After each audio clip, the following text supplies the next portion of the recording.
विद्यालयों के लिए नया समय सारणी हुआ जारी, थोड़ा लचीला तो थोड़ा कठोर। नमस्कार और आदाब आप तमाम दर्शक बंधुओं को। मैं हूं एसके चौधरी। दोस्तों, बिहार शिक्षा विभाग ने तमाम छात्रों और शिक्षकों के लिए 1 जुलाई 2024 से विद्यालय का नया समय सारणी जारी कर दिया है और वह जारी किया गया समय सारणी थोड़ा लचीला है तो थोड़ा कठोर भी है, जो कि तमाम शिक्षकों पर कठोर साबित होगा, वहीं छात्रों पर भी थोड़ा लचीला होगा। आखिर कैसे यह समय सारणी थोड़ा लचीला और कठोर साबित होगा, इससे पहले कि इस पर हम विस्तार पूर्वक चर्चा करें, अगर आपने अभी तक हमारे इस चैनल सुसत्य वचन को सब्सक्राइब नहीं किए हैं तो कृपया अभी सब्सक्राइब कर लेंगे। दोस्तों, बिहार के शिक्षा विभाग ने तमाम बिहार के सरकारी विद्यालयों के लिए नया समय सारणी जारी कर दिया है और यह नया समय सारणी 1 जुलाई 2024 से एक साथ पूरे बिहार के सभी विद्यालयों में लागू हो जाएंगे। दोस्तों, यह समय सारणी जो भी जारी किया गया है, इसमें एक बहुमूल्य बात जो पत्र में उल्लेख कर दिया गया है वह यह है कि किसी भी परिस्थिति में जारी किया गया समय सारणी में बदलाव संभव नहीं होगा। यानी कोई भी जिला शिक्षा पदाधिकारी या फिर कोई भी शिक्षा पदाधिकारी अगर इस समय सारणी में बदलाव करने को सोचेंगे तो इसके लिए उन पर कार्रवाई की भी व्यवस्था की गई है। दोस्तों, आइए जानते हैं कि आखिर समय सारणी क्या है। तो पूर्व की तरह ही विद्यालय खुलने का समय सुबह 9 बजे पूर्वाह्न निर्धारित किया गया है और इस पत्र में भी यह उल्लेख कर दिया गया है कि विद्यालय संचालन से 10 मिनट पूर्व तमाम शिक्षक विद्यालय में पहुंचेंगे। यानी 8:50 तक निश्चित रूप से तमाम शिक्षकों को विद्यालय में पहुंच जाना अनिवार्य होगा। उसके बाद तमाम शिक्षक ऐप के माध्यम से अपना अटेंडेंस बनाएंगे। दोस्तों, वहीं मध्यावकाश का समय दिया गया है 11:55 से लेकर 12:35 तक, यानी कुल 40 मिनट का मध्यावकाश घोषित किया गया है। इसी अवधि में तमाम छात्रों को मध्याह्न भोजन प्रदान किया जाएगा। वहीं दोस्तों, उसके बाद घंटी चलेगी। कुल 8 घंटी की व्यवस्था की गई है। 3:15 पर सामान्य छात्रों की छुट्टी दे दी जाएगी। उसके बाद 3:15 से लेकर 4 बजे तक मिशन दक्ष के अंतर्गत चयनित छात्र जो विशेष रूप से कमजोर या फिर उन्हें विशेष शिक्षा की आवश्यकता है, उनको चयन करते हुए 3:15 से लेकर 4 बजे अपराह्न तक शिक्षा प्रदान करना है। वहीं दोस्तों, 4 बजे तमाम मिशन दक्ष के छात्रों को भी छुट्टी दे देनी है। यानी पहले चरण में 3:15 पर तमाम सामान्य छात्रों को छुट्टी प्रदान कर देनी है। उसके बाद मिशन दक्ष के अंतर्गत शिक्षा ग्रहण करने वाले तमाम छात्रों को 4 बजे छुट्टी प्रदान कर देना है। उसके बाद 4 बजे से लेकर 4:30 तक तमाम शिक्षकों के लिए एक नया कार्य दिया गया है, वह है गृह कार्य चेक किया जाना और इसके साथ साथ पाठ्यटिका का भी निर्माण किया जाना। दोस्तों, जारी किया गया पत्र में इस बात का उल्लेख कर दिया गया है कि कक्षा 1 एवं 2 के छात्रों को छोड़कर से सभी कक्षाओं के छात्रों का गृह वर्क यानी होमवर्क चेक किया जाना है शिक्षकों के द्वारा। दोस्तों, आप सभी ये सोच रहे होंगे कि आखिर 4 बजे जब तमाम छात्र घर चले जाएंगे, चाहे वो सामान्य छात्र हो या फिर मिशन दक्ष के छात्र हो, तो आखिर शिक्षक कैसे होमवर्क चेक करेंगे। दोस्तों, इसी बात का उल्लेख कर दिया गया है कि होमवर्क तमाम छात्रों का चेक किया जाएगा। उनकी कॉपी हर हाल में रख लेनी है। यानी एक दिन पूर्व दिया गया होमवर्क अगले दिन चेक किया जाएगा और होमवर्क चेक होने के बाद उनको गृह कार्य भी दे दिया जाएगा। दोस्तों, इस पत्र से यही स्पष्ट हो रहा है, लेकिन खुले तौर पर कह दिया जाए तो या तो इस समय सारणी में कुछ त्रुटियां नजर आ रही है या फिर शिक्षा विभाग दूसरी नीति के तहत कार्य करना चाह रही है, जिसके अंतर्गत हम आपको बता दें कि जब तमाम कोटियों के छात्रों की छुट्टी 4 बजे तक ही दे दी जाएगी तो आखिर 4 बजे से लेकर 4:30 बजे तक कैसे होमवर्क चेक किया जाएगा। दोस्तों, अगर मान लिया जाए कि तमाम छात्रों से होमवर्क की कॉपी लेकर संबंधित क्लास टीचर द्वारा रख लिया जाएगा, उसके बाद तमाम छात्रों को छुट्टी दे दिए जाने के बाद ही उसका मूल्यांकन किया जाएगा, यानी उसे चेक किया जाएगा, तो उस छात्र को उस होमवर्क वाली कॉपी कब लौटाई जाएगी। मान लिया जाए कि उन्हें कल होकर सुबह क्लास में ही दे दिया जाएगा, तो यहाँ पर सवाल ये उठता है कि आखिर होमवर्क जो भी दिया जाएगा छात्र उस होमवर्क का कार्य कब करेंगे। यानी उनके घर पर जब तक कॉपी नहीं जाएगी होमवर्क संभव ही नहीं होता है। यहाँ पर कुछ न कुछ शिक्षा विभाग की ओर से त्रुटियां हुई है और वह त्रुटियां सिर्फ व सिर्फ 4 बजे से लेकर 4:30 तक फिजूल जो समय निर्धारित किया गया है, यानी 30 मिनट के समय को इस समय सारणी में जोड़ने के लिए बहुत बड़ी त्रुटि हो गई है। सवाल उठता है कि आखिर गृह कार्य शिक्षक देंगे कैसे, और गृह कार्य रहेगा ही नहीं तो आखिर शिक्षक उसे चेक करेंगे कैसे। यहाँ पर हमारा जो विश्लेषण कहता है, हमारे विश्लेषण के आधार पर एक बार फिर से शिक्षा विभाग की ओर से त्रुटियां हो गई है, जो बहुत बड़ी त्रुटियां हैं, जहां शिक्षा विभाग गृह कार्य पर बहुत ज़्यादा जोर दी हुई है। आखिर गृह कार्य के ऊपर ही समय सारणी के निर्माण में त्रुटियां उत्पन्न हो गई है। फिर भी देखते हैं कि आखिर इसके संबंध में अलग से क्या दिशा निर्देश जारी किया जाता है। दोस्तों आइए हम बात करते हैं। दोस्तों इतना ही नहीं, जारी किया गया समय सारणी संबंधी पत्र में इस बात का उल्लेख कर दिया गया है कि शनिवार के पूरे दिन सिर्फ व सिर्फ गतिविधि कार्यक्रम का आयोजन होगा, यानी घंटी नहीं चलेगी। तमाम छात्रों के लिए गतिविधि का ही आयोजन होगा, यानी विषय वस्तु की पढ़ाई नहीं हो पाएगी। उसके बाद इस पत्र में यह भी उल्लेख कर दिया गया है कि जिस महीने में अगर 5 शनिवार होंगे, उस 5वें शनिवार को सांस्कृतिक कार्यक्रम का आयोजन किया जाएगा, और साथ ही साथ चारों शनिवार को जो भी गतिविधि आयोजित की गई है, उस गतिविधि में निर्माण किए गए फ्लैक्स बोर्ड या चित्रांकन इत्यादि का इंस्टॉल लगाना है और छात्रों को प्रोत्साहित करना है।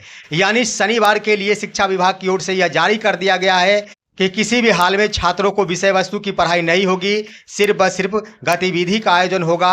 साथ ही साथ शिक्षक, छात्र और अभिभावक की भी बैठक का आयोजन शनिवार के शनिवार ही आयोजित करने का दिशा निर्देश दिया गया है।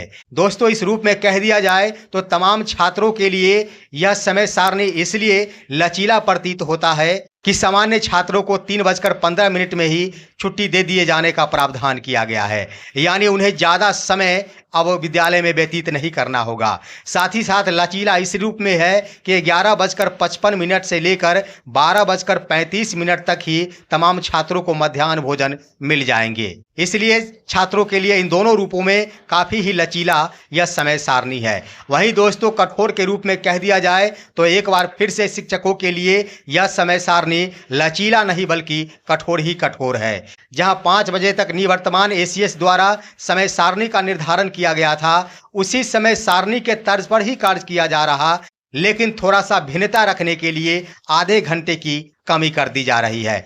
वहीं दोस्तों आधे घंटे कम किए जाने के एवज में तमाम शिक्षकों को विद्यालय शुरू होने से 10 मिनट पहले भी आ जाने को कहा जाता है, यानी 20 मिनट का सुविधा प्रदान किया गया है तमाम शिक्षकों के लिए। वहीं सबसे बड़ा सवाल ये उठ गया है, कठोर इसलिए है कि 4 बजे से लेकर 4:30 बजे तक शिक्षकों को गृह कार्य चेक करना है। आखिर वो गृह कार्य कैसे चेक करेंगे?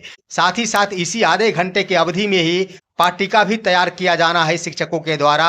आखिर आधे घंटे के अंदर ही कैसे पाठ्यिका तैयार कर पाएंगे और कैसे छात्रों के होमवर्क चेक कर पाएंगे? वहीं दोस्तों पत्र में स्पष्ट रूप से उल्लेख कर दिया गया है कि हर हाल में शिक्षकों को प्रति सप्ताह 45 घंटे यानी 7.5 घंटे ड्यूटी देना अनिवार्य है, जो शिक्षा का अधिकार अधिनियम 2009 कहता है। उसके आधार पर शिक्षकों के लिए 45 घंटे प्रतिदिन निर्धारित कर दिया गया है। इसके आधार पर शिक्षकों को 7.5 घंटे प्रतिदिन अब विद्यालय में ड्यूटी देना होगा। इसके साथ साथ इस पत्र में स्पष्ट उल्लेख कर दिया गया है कि शिक्षा विभाग अगर चाहे या फिर प्रधानाध्यापक अगर चाहे तो विशेष कक्षा के आयोजन या फिर पाठ्यक्रम अगर पूरा नहीं हुआ है तो उसकी पूर्ति हेतु समय सीमा में बढ़ोतरी की जा सकती है, परंतु समय में कमी कदापि नहीं की जा सकती। यानी समय में बढ़ोतरी हो सकती है, कमी कदापि संभव नहीं है। वहीं दोस्तों एसीएस डॉक्टर एस सिद्धार्थ ने तमाम शिक्षकों और विद्यालयों के प्रधानाध्यापकों के नाम एक संदेश दिए हैं। आइए उसे देखते हैं कि आखिर उस संदेश में क्या कुछ कहते हैं एसीएस डॉक्टर एस सिद्धार्थ। मेरा अपना व्यू है कि टीचरों की पुलिसिंग नहीं होनी चाहिए, मतलब वन शुड नॉट पुलिस, और ऐसी व्यवस्था होनी चाहिए जहाँ टीचरों की पुलिसिंग ना हो।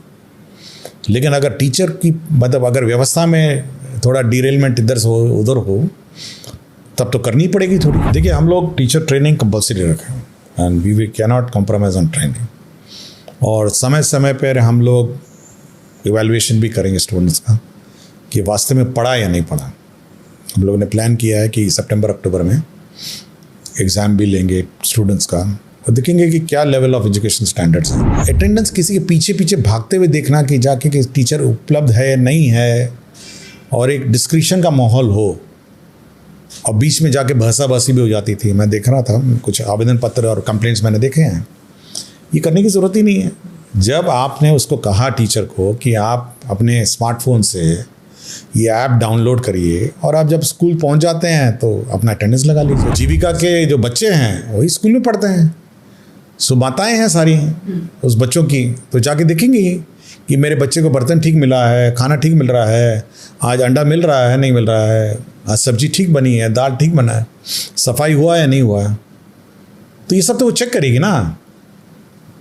ये मौका नहीं आना चाहिए कि कोई छिपकली गिर जाए और फोटो आए और टीवी में न्यूज़ चले। हम ये नहीं कह सकते हैं कि मॉनिटरिंग सबसे इम्पॉर्टेंट है, टीचर उसके बाद आता है और बच्चे उसके बाद आते हैं। सबसे पहले बच्चा आता है, उसके बाद टीचर आता है, और हम केवल उसके इर्द गिर्द उसको मॉनिटर करते हैं कि सही रूप से चल रहा है नहीं चल रहा है। और मेरी कार्यशैली बहुत डिफरेंट है, बहुतों से डिफरेंट है, बहुत पदाधिकारी, और सब पदाधिकारियों की अलग अलग कार्यशैली है।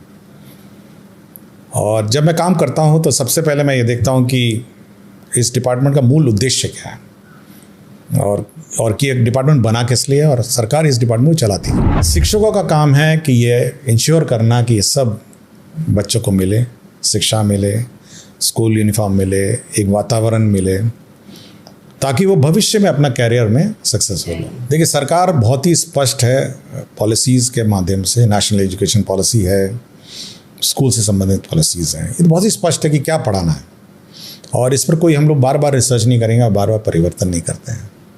कि बच्चा जब स्कूल जाता है, उसका प्रेयर होता है, उसका क्लास होता है, उसका मिड डे मील है, उसका स्पोर्ट्स एक्टिविटी है, आर्ट कल्चर स्किल और अन्य सभी एक्टिविटीज़ हैं। पढ़ाना बड़ा डिफ़िकल्ट काम है। मतलब आप पीएचडी हो सकते हैं, मैं भी पीएचडी हूँ, बट पोस्ट ग्रेजुएट भी हूँ, बट बच्चे को पढ़ाना बहुत डिफ़िकल्ट है। और सबसे ज़्यादा डिफ़िकल्ट पढ़ाना है आपका प्राइमरी स्कूल। जो first class, second class, third class, fourth, fifth, उसको तो पढ़ाना बहुत डिफ़िकल्ट काम है और बहुत मेहनत लगती है, क्योंकि वो इनिशियल स्टेजेस है ना, वो ब्लैंक है बच्चा। हम लोग टीवी में भी देखते हैं, यूट्यूब में भी देखें, बहुत सेल्फ मोटिवेटेड है, और टीचर बहुत ही कमिटेड है, जो चाहते हैं बच्चा पढ़े, अच्छा पढ़े और अच्छा करे। कुछ ज़रूर ब्लैक शीप है सिस्टम में, कुछ लोग हैं जो मतलब सिस्टम में के इतर काम करते हैं।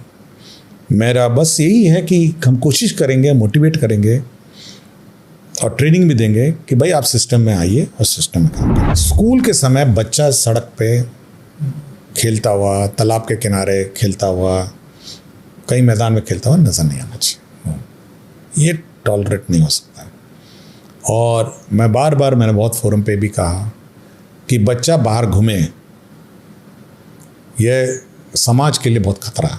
मतलब स्कूल छोड़ के बाहर घूमे, यह समाज के लिए मतलब ये घाटा है, क्योंकि अनपढ़ जो बच्चा हो जाएगा, यह समाज के लिए बाद में बहुत मतलब उसको संभालना और उसके इश्यूज समझना बहुत मुश्किल हो जाएगा। तो दोस्तों, आपने देख लिया कि एसीएस डॉक्टर एस सिद्धार्थ शिक्षकों के प्रति काफी लचीला दिख रहे हैं। उनके विचार से यह स्पष्ट हो रहा है कि कहीं से भी शिक्षकों को प्रताड़ित किया जाना शिक्षा विभाग का दायित्व नहीं है। साथ ही साथ विद्यालयों का निरीक्षण किया जाना और निरीक्षण के नाम पर शिक्षकों में भय उत्पन्न किया जाना, ये शिक्षा विभाग का उद्देश्य नहीं है। दोस्तों, एसीएस ने इस बात को भी स्वीकार किए हैं कि सबसे कठोर कार्य है कक्षा 1, 2 और 3 को पढ़ाना। उन्होंने स्पष्ट कहा है कि पीएचडी कर लेना बड़ी बात नहीं है, लेकिन 1, 2 और 3 के छात्रों को पढ़ाना बहुत ही टॉप काम है, और जो भी शिक्षक इसे पढ़ाते हैं वाकई बहुत बड़ा कार्य करते हैं। दोस्तों, ये थी आज की अहम खबर। आप सभी हमारे इस वीडियो को लाइक करेंगे, साथ ही साथ तमाम दोस्तों के पास इसे शेयर करेंगे, और अब दीजिए अपने ही दोस्त इसके चौधरी को इजाजत। जय हिंद, जय भारत।